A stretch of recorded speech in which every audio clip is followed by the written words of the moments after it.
何年前から住んでいます？超過30年，家賃は今どれぐらいですか？千一二蚊。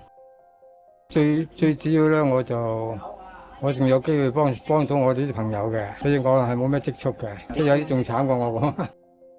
They cannot sleep well, or they cannot even have a space to eat. So sometimes you can see people there eating on the bed. So actually very inhuman. Yeah. 私は日本から来ました。私のような外部の人間は香港の住宅問題についてどう受け止めるべきだと思いますか？高層ビルが空を突き、夜の海にはネオンが揺れています。ここはアジアの金融センター、香港。世界中の資本が集まり、きらびやかに輝く都市。しかし、その足元にはもう一つの世界が広がっています。わずか3平方メートル、ベッドを置けば、それだけで身動きが取れないほどの極限の空間。そこは部屋ではなく、生きるためだけの箱とも言える場所。香港、表の顔は億を超える超高層マンションが並ぶ世界の一等地。しかし裏では世界最悪とも言われる住宅格差が静かに広がっています。なぜここまで住宅市場は歪んでしまったのか。その答えを歴史、制度、そして人々の暮らしの中に探っていきます。私は今香港に来ています。こちらはビクトリアハーバーのプロムナードです。香港を象徴する場所ですね。日中は青い空と海に囲まれて、港を行き交うスターフェリーがどこか懐かしさを感じさせてくれます。夜になるとビル群がライトアップされ、まるで巨大な宝石箱のような夜景が広がります。でもこのきらびやかな都市の裏側に私は目を向けたいと思います。ここ香港は世界で最も住宅の価格が高い都市です。しかしその裏でわずか数平米の棺桶部屋で暮らす人々がいます。オークションの足元に屋根すら満足に持てない人がいる。そんな現実がこの都市のもう一つの顔なのです。今回はその真実をこの目で見て歩いて確かめたいと思います。こちらはザ・ピークです。香港島の頂上近くに位置する世界的に有名な超高級住宅街です。いやー、ここから見渡せる景色はまさに絶景の一言につきます。ビクトリアハーバーを一望できて、夜には100万ドル級の夜景が眼下に広がります。実際世界三大夜景の一つにも数えられています。このエリアには世界中の富裕層、ハリウッド俳優、ビリオネアの投資家、起業家などが暮らしています。どの邸宅もセキュリティは万全で、ほとんどが塀に囲まれたプライベートな空間になっています。やはり気になるのは価格。2024年4月のブルームバーグの記事によれば、このエリアの各戸の市場価格は5億香港ドル、日本円で約92億円前後と推定されるそうです。香港の中心部から車でわずか20分ほどの距離にもかかわらず、別世界のような静けさと緑が広がっています。まさに選ばれた人々の楽園とも言えます。高台の静けさと山のふもとに広がるもう一つの香港。同じ都市の中で全く違う時間が流れている気がします。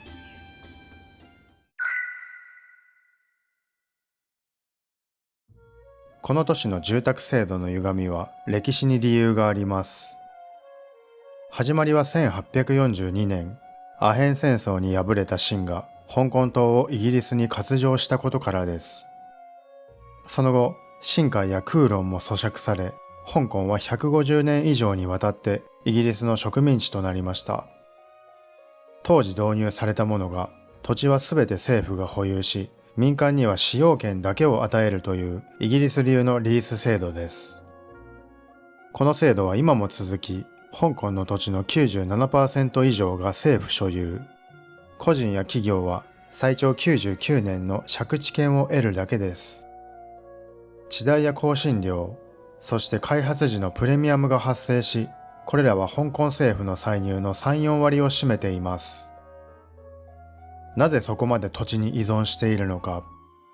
その理由は税金が極端に安いからです。その詳細は後ほどご紹介いたします。だからこそ政府は税収に頼らずに歳入を下げない方法を編み出さなければなりませんでした。その答えが土地を売ることでした。政府が土地を高値で売れば数百億円単位の収入が一度に手に入ります。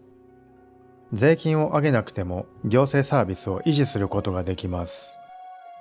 この構造が住宅の価格を人為的に吊り上げ、バブルを助長する結果となってきたのです。そしてこの土地収入依存構造こそが住宅政策の矛盾を生み出す最大の要因なのです。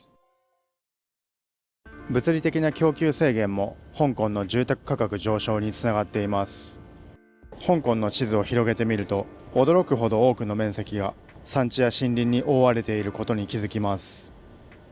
実際、総面積の約 75% 近くが開発に適さないとされていて、その多くは国立公園や自然保護区に指定されています。これは都市化を防ぐという理念もあります。が、同時に住宅の供給が増えない理由にもなってきています。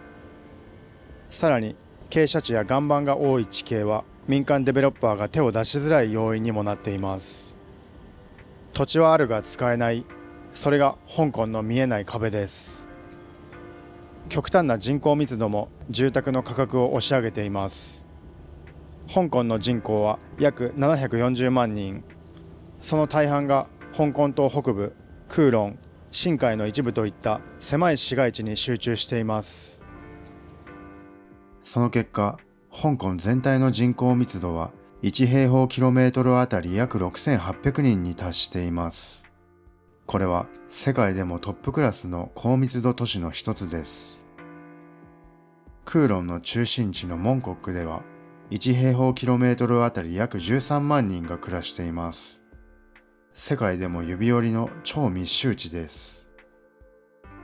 これは東京の新宿区や中野区の2倍以上の水準になっています。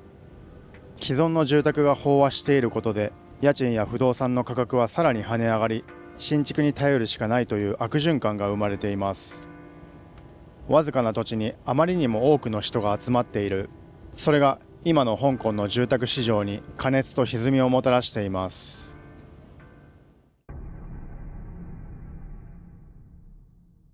香港の特徴は税金が安いことです。法人税は 16.5%、所得税の最高税率は 17%、世界の主要都市と比べても明らかに低水準です。税率を上げないことは企業誘致や富裕層の呼び込みには効果があります。しかしその代償として政府の財政は土地収入に頼らざるを得なくなります。これはいわば土地国家です。土地の値段が上がれば上がるほど政府は潤います。逆に言えば住宅の価格を下げることは政府の歳入を減らすことを意味します。だから土地供給は絞られ、価格は吊り上がり、庶民の手の届かないものになっていきます。住宅政策において政府と市民の利害が真っ向から衝突をするこの構造は、今の香港を蝕む根本的な矛盾なのです。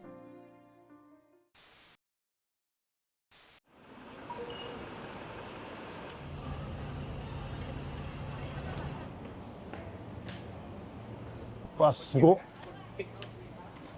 くない？こちらは香港島の東側、クオーリーベイエリアにあるモンスターマンションです。いやー、この独特な光景は SNS や映画でご覧になったことがある方は多いのではないでしょうか。密集したコンクリートの壁がまるで折り重なるようにそびえ立ち、上を見上げると空が切り取られているように感じます。名前の通り、まるでモンスターのような圧倒的な存在感があります。倉庫数は2200個あるそうです。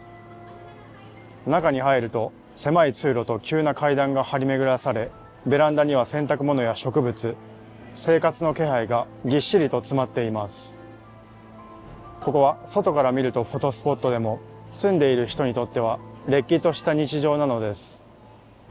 このマンションの家賃、広さや間取りによって異なりますが、35平米の 2LDK でも月2、3万香港ドル、日本円で4、50万円ほどすることもあるそうです。広さに見合わない家賃、それでもここしか選べないという現実があります。香港の住宅事情、一体何がこの価格を生み出しているのでしょうか。そんな疑問がここから見えてくる気がします。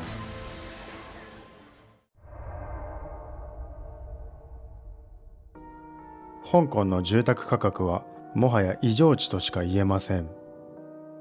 2024年時点の香港の平均的なマンションの価格は約 1.3 億円。ちなみに香港の一般労働者の年収は約650万円。つまり年収の約20倍を払わなければ家が買えないという計算になります。一般的に年収の5、6倍が住宅を購入する際の価格の目安と言われています。年収倍率20倍を超える香港のそれがいかに異常であるかお分かりいただけるかと思います。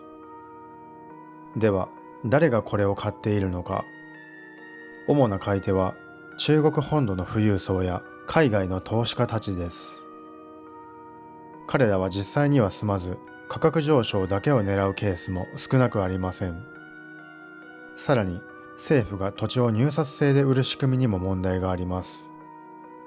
入札ができるのは大資本を持つデベロッパーに限られ、その多くは投資用の高級マンションを建設。結果、住宅は投資商品と化し、庶民向けの住宅が後回しにされる構造が続いています。そして政府はその土地収入に依存している。だから価格を下げる政策には踏み出さないのです。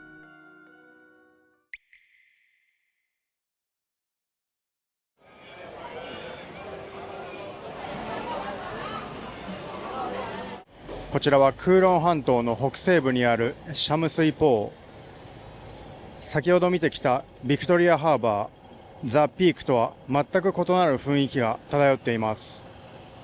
ものすごく年季が入ったマンションがたくさん立ち並んでいます。ここシャムスイポーは香港で最も庶民的な街の一つとして知られています。その裏側にはベッドスペースアパートメントと呼ばれる超密集型の住まいが数多く存在しています。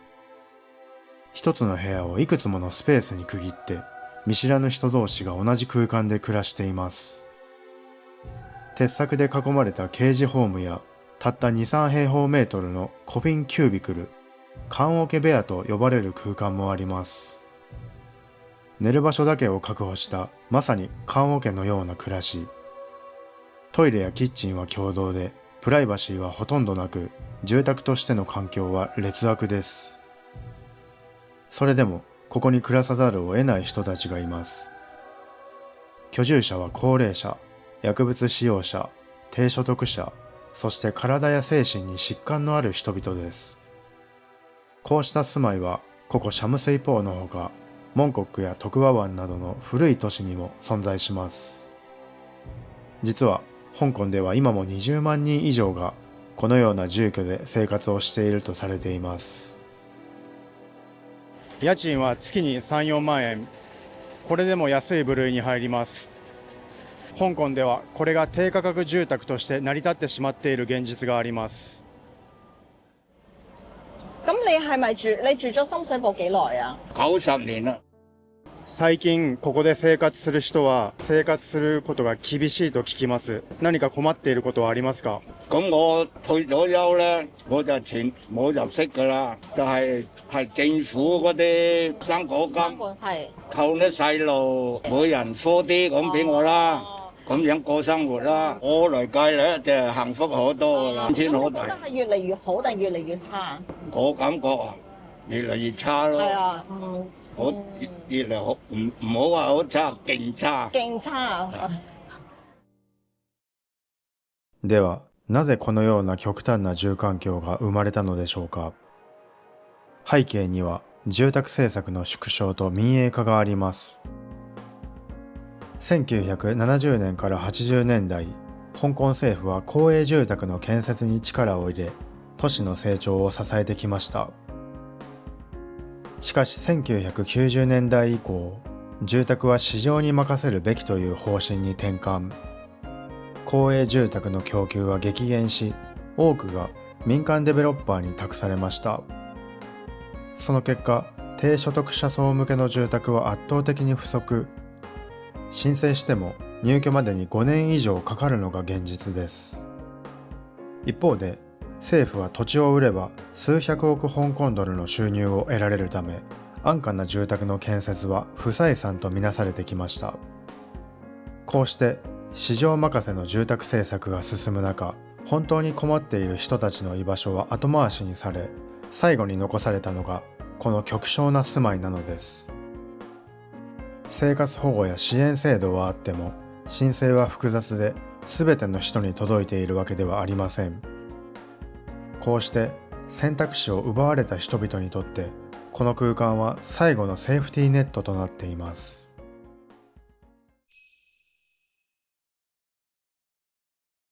そんな厳しい現実の中にも希望の光はあります。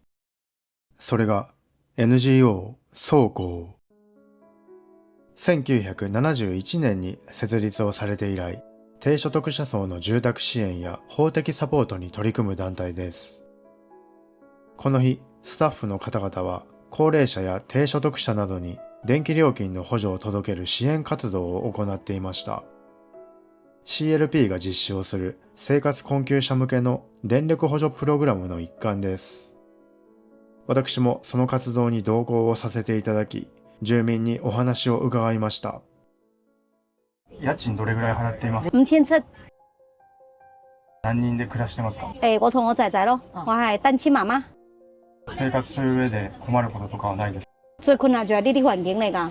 因為我同我仔仔而家申請過綜援，所以資金係冇咩問題，就係呢啲環境真係好差，同埋仔仔佢學習嘅嗰啲環境，完全就冇，完全都冇咧。你睇下我哋煮飯，如果夏天一定要攞入嚟呢度入邊煮啊。もし別の選択肢があれば、この場所を離れたいと思いますか？因為喺市區同埋住喺附近呢啲地方，佢呢度租金係最便宜㗎。所以呢度係最好嘅一個選擇。如果去其他地方，嗰啲租金佢都唔會平過呢度。我之前是住在後面4700，這個是1.2米的，就是之前那個環境只能放這個。私たちのような配信者に何か伝えたいことがあればお話しください。就是想让他帮助我们，就是向那个香港政府尽快反映，比如说公屋，他不能说等到那个7年，因为正常是排到7年。比如说像我们这种单亲妈妈，或者是小孩子读小学的，迫切性需要，我觉得他的公屋应该放宽到5年，7年不一定还有，就是可以放宽到3到5年这样子咯。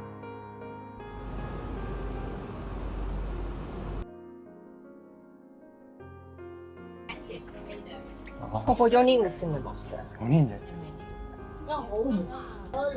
夏は電気代1000ドル。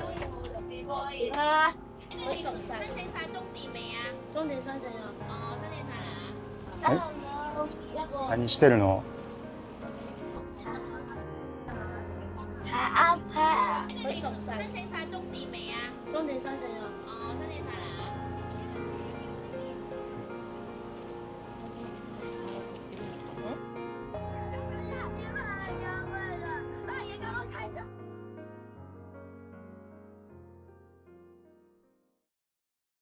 香港にはトーンフォーンと呼ばれるワンフロアの住宅を細かく区切って複数の世帯で共有をする分割住宅が存在します。一部屋あたりの広さは平均で4、5平方メートル。中には窓がなく、キッチンやトイレを他の住人と共有するケースもあります。高騰する家賃と住宅不足の中で仕方なく住まざるを得ない人たちが増えているのが現状です。ここに住んで何年ですか？住呢度3年啦。3年。家賃どれぐらい払ってますか？2500。生活する上で困ることは特にないですか？又冇乜嘢都困難，肯定有困難啦。又冇攞到綜援，乜嘢都冇，冇綜援又攞唔到綜援，80幾而家乜嘢收入都冇。市営住宅の申し込みはされていますか？而家申請咪等佢批咯，等咗12年啦。それについて何か思うことはありますか？佢話你申請市區嘅係9年咯，咁有乜冇講啫？即係申請市區嘅個老人多，係要等9年咯。今何人で暮らしてるんですか？何年ぐらい？6年。家賃はおいくらぐらいですか3900。何か生活する上で困ることはないですか？慢慢啲咯，唔使食得好好，簡簡單單一餐。公営住宅の申し込みはされています。應該下一個月可以才先解個公屋。係啊，因為我申請公屋6年啦。ここで暮らす上で大変なことは何ですか？個先又我同個先生個仔住嘛，3個人啊嘛，問題成6500蚊，又水電費呢，係嘛？咁啊唔解決得到噶嘛？咁你3個人住個，咁你又生活費啦，係嘛？又生活嘅仔去跟地做，都係12000-20000，都有困難㗎。不過呢，冇辦法啦，係嘛？冇辦法啦。公営住宅などの申し込みはされています。申請而家都係2年啫嘛。走咗咁啊，讓我自己後尾呢，我咪又交年時加個仔加個孫落㗎。我嘅又減咗1年幾啊，減咗年幾，而家都係2年多啲。申請2年多啲，乜嘢待遇都冇啊。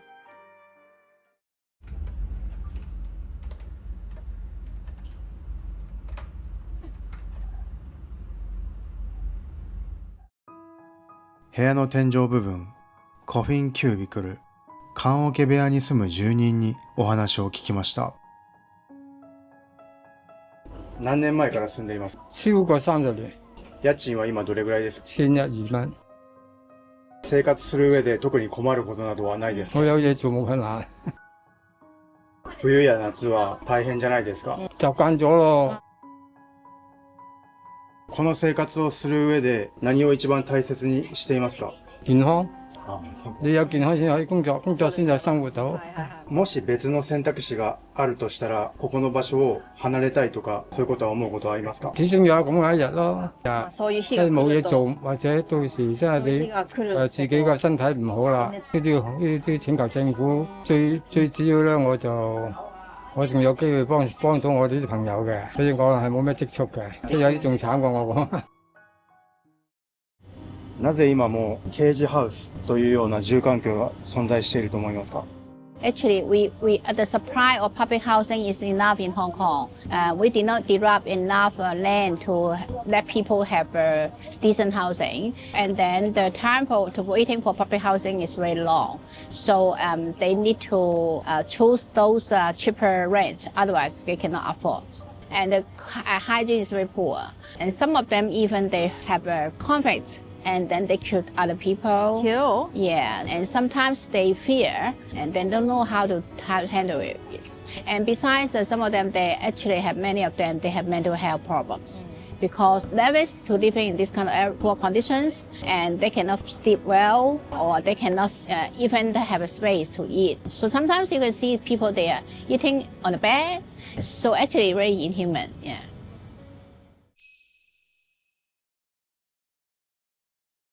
格差がここまで広がった背景には複数の構造的な要因が絡んでいます。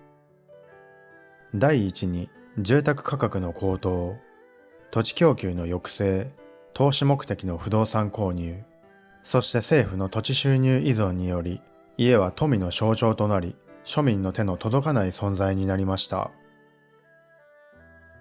第二に賃金の停滞です。一部の金融や不動産業など外資系や中国本土のマネーが流れ込む分野では給与水準が国際水準に引き上げられています。一方、小売、飲食、清掃といった現場では低賃金が続いています。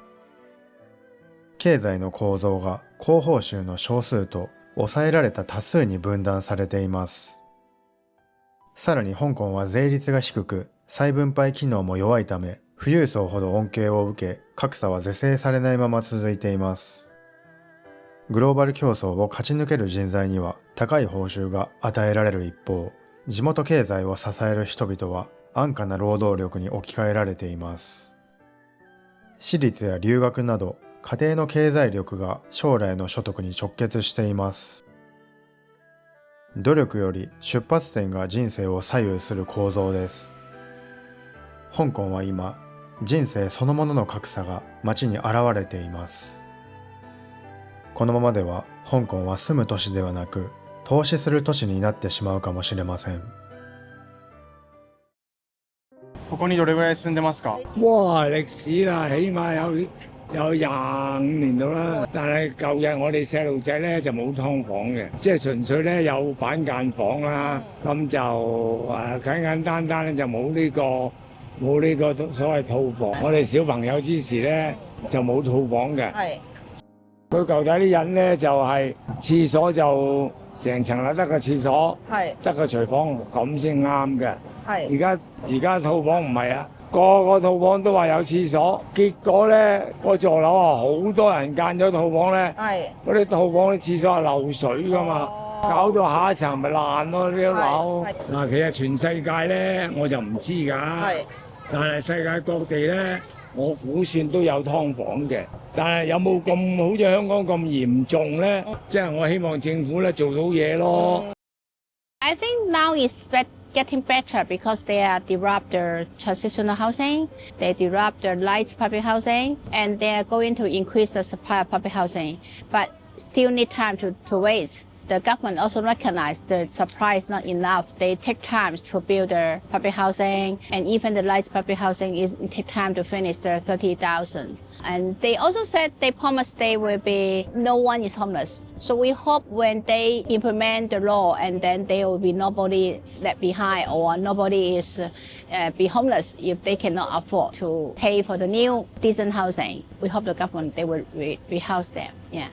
私は日本から来ました。私のような外部の人間は香港の住宅問題についてどう受け止めるべきだと思いますか？ I think every society they have historical problems. In a long time, actually, the government or even the colonial government they also really ignore the housing right of the people. So now the society is hope to improving it.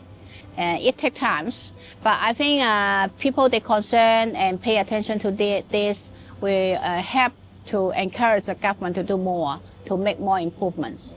Yeah.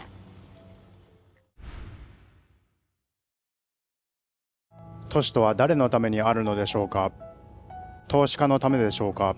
政治のためでしょうか？それともそこで暮らす市民のためでしょうか？香港の住宅問題は決して他人事ではありません。東京も大阪もニューヨークもロンドンも同じ道を歩んでいるかもしれません。もし住む場所が資産になったとしたら、人は安心して暮らすことができるのでしょうか？そしてあなたが暮らすその場所は誰のために作られ、誰の声が反映されているのでしょうか？この問いは香港のためだけではなく、私たち全員に向けられていると思います。ということで、今回も長時間ご視聴いただきましてありがとうございました。さよなら。